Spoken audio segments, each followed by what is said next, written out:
Hello and welcome everyone. This is LAX2049, group number 1. This is our video discussion number 3. Our topic for today, or our section for today that we will be discussing, is related to politics. Everyone has gathered information and different articles relating to the current political situation, whether it's national or international, and we will be discussing them today. Would anyone like to begin? Introduce ourselves, I think. Yeah, okay. Let's introduce ourselves, please. Can you start? Okay, hi, my name is JiaXin. My metric number is 195607. I'm from Faculty Modern Language and Communication. Hi, my name is Noor binti Rahhim. My matrix number is 196823. Me also from Faculty of Modern Language and Communication.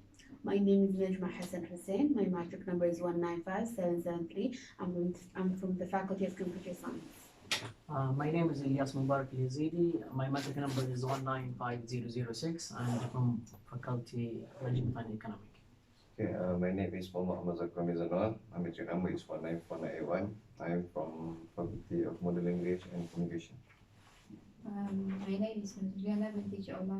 Matric number 202011. From Faculty Modern Language and Communication. My name is Norliyana Syahida binti Mohamad. My number metric is 201958. I am from Faculty Modern Language and Communication. Hi, my name is Ang Li Fang. My metric number is 203859 from Faculty Modern Language and Communication. So today our videos is about the political. I would like to start about my topic. Each of you, I think, is know that the situation in Yemen, mostly the situation in Yemen. I get the article in BBC News, which is uploaded in 10th of February in this year, and she talk about the Yemen crisis. In the article, they mainly discuss what's the main reason for Yemen crisis, and Yemen since 2011 they have Arab Spring. One of the country they have been Arab Spring, and they want to take over the previous president, which is Ali Abdullah Saleh. And after Arab Spring, we assigned another president, which is Abdul Mansur Hadi. And this is president, he faced many problems which Yemen it suffered before, but is not that high, which is Yemen previously it was two countries, and they want to break down into countries now. And that part is called the South government. It want to be separate from the country, and they have a power also. And in the north, we also we have the Houthi, they call themselves Ansar Allah, and they want to take the power in the north part. And unfortunately, Abdul Mansur Hadi, he doesn't have any control about the army, because the whole army is only support the previous president, which Ali Abdullah Saleh. And now these three parties, now they are in conflict with each other. And our president now in Saudi Arabia, and he ran away, and it's talk about all of this. And that's very interesting. Yeah. Did any of you know about this before, the Yemen crisis and what has been going on? Are you familiar with it? This is the first time, right? Yeah. So mainly we have three parties, they are in conflict with each other. The Al-Houthi Ansarullah, and they want the north, and the south government, and they want the south, and the army, which is support Ali Abdullah Saleh, and he want to bring back the Ali Abdullah Saleh. Now Ali Abdullah Saleh is already dead, but they want to bring back their son to take the. And the poor civilians are just stuck in the middle of the war, just ravishing the country as a whole, destroying it, and they're dying. It's a quite sad situation. Yeah. Would anyone like to share their topic? Okay, so I also got an interesting topic. Maybe for me, it's just Malaysian politics. So I think all the Malaysians know about the Malaysian political crisis. So I think you guys from the outside student also know, right? Yeah. The topic was how Malaysian government collapsed in 2 years. So as we can see, what happened in the previous government, there's a lot of problem, there's a lot of controversy. So I want to tell that people itself bring the government into, nowadays everything that you want to say you post into social media. So maybe we Malaysian have a king, Yes. so we have a very kind and very good king. So he take care of all his people. So maybe he see this problem and then just do a very a desperate decision to make the country better. So in politics, I think there's important things in politics need to be honest, right? No, like what? So, Sure, Corruption. corruption. Yes. Thank you. Right. Yes. And then in democracy country, the government need to be very honest and no corruption, things like that. So I just want to say that the power of people can bring down the government itself. Yeah. But it's kind of hard to zero corruption, Yeah. like people when they hold a position, they think of having a lot of power, they want something to be faster, they want to be, their pocket be thicker. Yeah, of course. Yeah. Actually, my article relates to your article. Mine is from thestar.com, which is a Malaysian news publication. The article is called "The Malaysian King Names Muhyiddin as the Prime Minister to Succeed Mahathir," and it was published 29 February. And as an international, I never followed the Malaysian politics closely. It seemed quite stable, and you have a king, and then you had the Prime Minister, and you had the Dewan Rakyat. It all seemed a very stable system. So I was quite shocked. Even now, you mentioned it's been going on for 2 years, and I didn't think it's been going on for that long. The article mentions how the king had to intervene because the fight for power, as you said, everyone wants more power for themselves. And for the past 2 weeks, I've been following it, and I was quite shocked. I was introduced to your different party systems and how many parties you guys have, and how every party tries to collaborate with each other, and how one person could leave a party and just fight for power for themselves. It was quite eye-opening, to read about the Malaysian politics and be familiarized with it. And as a person who stays here, I should have done that before. So it was an interesting situation to read about. And I will check out your article that it has been going on for 2 years. Yeah, Maybe because it can be this is more. the first time in history. Yeah, that's what I was shocked about. It seemed like the people were in quite agreement, but then I read that there were racial tensions and different races are fighting for power and different areas and sectors, the rich against the poor. It's very fascinating, a bit sad, and I hope it stabilizes. Yeah. I think Malaysia can easily recover from what has been happening for the past 2 weeks. So, But our country is still stable, our citizen is still Right. calm and peace. No matter how they play the politics, we are still going on. Yeah. So let's move from Malaysia to another topic. Yeah. so Another topic. Any topic you have, guys? Oh, I have another topic. Okay. It's just a Share with us, please. simple article. Mm-hmm. It's about Shenzhen, Mm-hmm. one of the cities from China. They are banning on eating cats and dogs after the coronavirus. Oh. So their action, what they hope for this action is the nearby city will do the same things. So that they will ban, they realize what they can eat and what they cannot. So this action is kind of raising the awareness among the citizens, so that they won't be consumed those foods that are registered and are forbidden by the country, by the law. Because before that, they don't have a very clear law stating that which kind of food they cannot be consumed. Do you think that's the core of the coronavirus, them eating those types of foods? Or do you think it's just the government overreacting and stopping something? It's No. not relating at all? No, I think, okay, like this virus actually it's already exists like in thousand years ago, but why they can become a new disease because they keep on changing to adapt to new environment as our climates and environment change. That's why we have different types of disease, but the virus is still there. It's just the problem of after a few years, this corona turns into a new disease.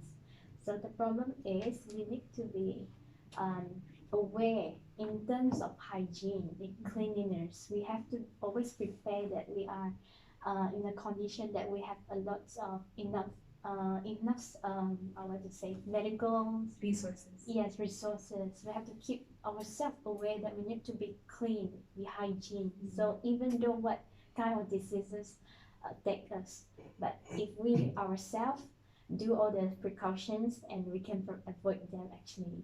Okay, that's an interesting take on it. Okay, about the coronavirus, do you guys know that I think I just read in the morning that Mecca and Kaaba is already closed. Yes, for the first time after I think 1,000 times, 1,000 years, 1,000 times. For the first time in 1,440 years, it shut down. It's empty. It's sad. So it's very big issue. So I hope will be done soon. They made the promise to open it before Zohar prayer, but they're disinfecting everything and cleansing everything. Yeah. That's just their promise. Hopefully, it's just for a day. They want to clean everything. Yeah. They couldn't do it with all the people there, and it is a good precaution because all the people who come for Umrah are the aging population, and they're quite worried for them that if they get the corona, they may not be able to survive it. So it's a sad thing, but it's a good precaution. Were you shocked to see it empty? You see the picture of it completely I just saw it in the morning. Also. Yeah, my family was just texting me the picture. They're in Saudi Arabia, they live there. They just texted me the picture, like, look at what happened. So hopefully it dies down and things get back to normal. So let's continue with politics. I think Irene has something good. So I'm going to cite this news from the staff, which is about I am still behind the Dr. Mahdi, Datuk Syafiee Abdul Tel Muhyiddin. Parti Warisan Sabah President Datuk Syafiee Abdul tells Muhyiddin Yassin that he is backing up the Dr. Mahathir Mohamad, although the both of them are long-time friends. Sabah will remain as the opposition to ensure the cooperation with federal governance continues for the sake of its people. We have government-to-government collaboration and will work together so that Sabah will not left behind from the development aspect, security and healthcare aspects. When Syafiee was asked if he was concerned about that could be some shifting, some people to the parliament sitting that has been postponed on May 18, he said that if a person is clear on what he wants in his life, they will remain firm in their stand. Is it the position that we seek or we want to help the people and country? And he said if we don't have the clarity of values, we will change our mind easily, and that is from me. So which means that the minister of the Sabah says that he will be backing up for Mahathir instead of Muhyiddin. Yes. Oh, so he is the supporter. Okay, it's kind of dangerous if like a politician just mentioned clearly what his or her intention? stand. What? If the politician mentioned their intention to do like something. No. Do you know Dr. Mahdi? He was was our our ex-prime ex-minister. I know. You think he can gain power back? Yeah. I don't think Muhyiddin he Yassin, can you gain know? No, power just back. first time that I heard. The current Prime Minister. They were Do you know? Muhyiddin I Yassin. just Muhyiddin Yassin. from you guys. I know. Oh, so I have the news about this. My news is sounds Muhyiddin Yassin sworn in as Malaysian Prime Minister. This news has been updated on 1 March 2020 at 10:36 a.m. So Muhyiddin Yassin was officially sworn in at Istana Negara as Malaysian Prime Minister on Sunday, following a week of political upheaval in the country. After taking his oath, Mr. Muhyiddin signed the instrument of appointment witnessed by Chief Justice Tengku Maimun Tuan Mat and Chief Secretary of the Government Muhammad Zuki Ali. So, a statement issued by Press on Saturday said the King, after meeting all members of Parliament, has found that the parliamentarian who likely commands the majority is Mr. Muhyiddin the Pago MP. So, based on our Malaysian King Abdullah Rayatuddin Al-Mustafa Bilashad said the appointment of the Prime Minister cannot be delayed for well-being of the people and the nation. So he believed that this is the best decision for everyone and hope this put an end to the political crisis at the moment. So I think this is a good news because we know that Tun Dr. Mahathir was I don't think this is too old to conduct the country. yeah. He's Yeah. the Position is oldest prime Yeah. minister. He's Yeah. 93, 94. 94. It's too old, is it? And But he seems competent, but he looks like he's slowly like losing grip of the power and the people and stuff like that. Maybe people don't have as much confidence in him as they did before. So you as Malaysian did not get to vote for the new PM, did you?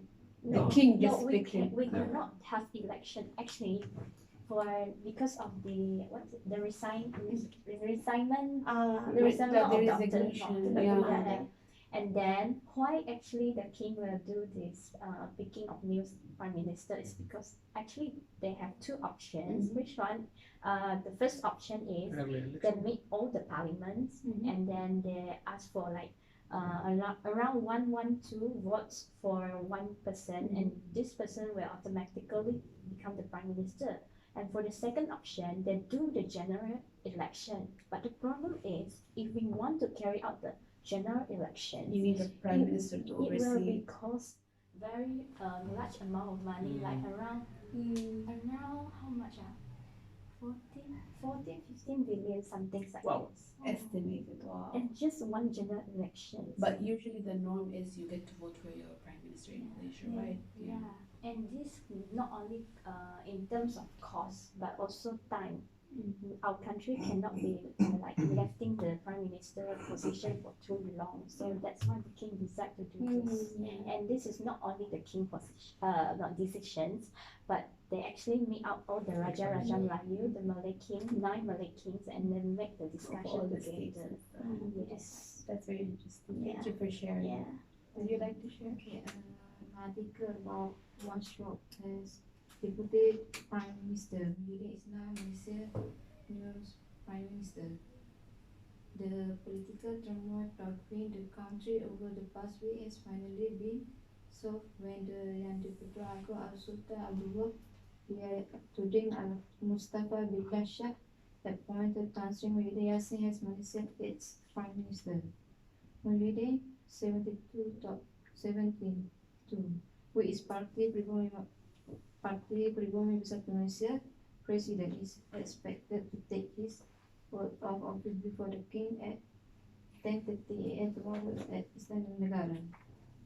This appointment was made possible after Dr. Mahathir Mohamad resigned as the country's 7th Prime Minister on Monday afternoon before being reappointed as interim Prime Minister a few hours later.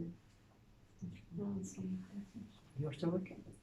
I also got a simple article is about more than 100 scholars in China have jointly urged a freedom of speech to sound a new alarm for Xi Jinping. As we all know, the coronavirus is very strong, and in China, we cannot speak something just unsuitable. And especially against Yes. the government. yes, if some person in China they post something speech unsuitable in on the internet, they some people also was arrested by the police, and some people also get very strong against be the be the government. I think yes, this is some scholar want to hold just urge the freedom for speech. Yes. We want to have more freedom in Yeah. speaking. To be able to spread the news more easily. But this is the government decision. I think it's It takes time to do. yeah. It's very brave of them to even request it, that they want the freedom of speech to be able to talk about anything. Yeah. Yeah, so do we decide on our articles? Has everyone shared their piece? Yeah, I think we have to vote Mm. because Yeah. we already 19 minutes. Yeah. So let's vote on the two articles we like the most. Well, my first choice will be the one that you. Same. And I quite like her article because I think it summarizes what most of us were talking about. Like it introduces the prime minister, and it's also this one was very interesting because it was a different take on the. This one is quite unique. Like Yeah. it supports the prime minister that went away. I actually vote for hers. So what about you guys? I vote also for this. I go with the same decision. Yeah. So make it like in Malaysia, this and your articles. Yeah. No, but this Agree. one gives it a bit of variety because Malaysians are not very well introduced to it. So I think it would be a nice input and summary of the topic. What do you guys think? Which two? I think that take national and international. So Irene and Yeah. Yes, Yeah. yes. Yeah. So So, okay. Thank you.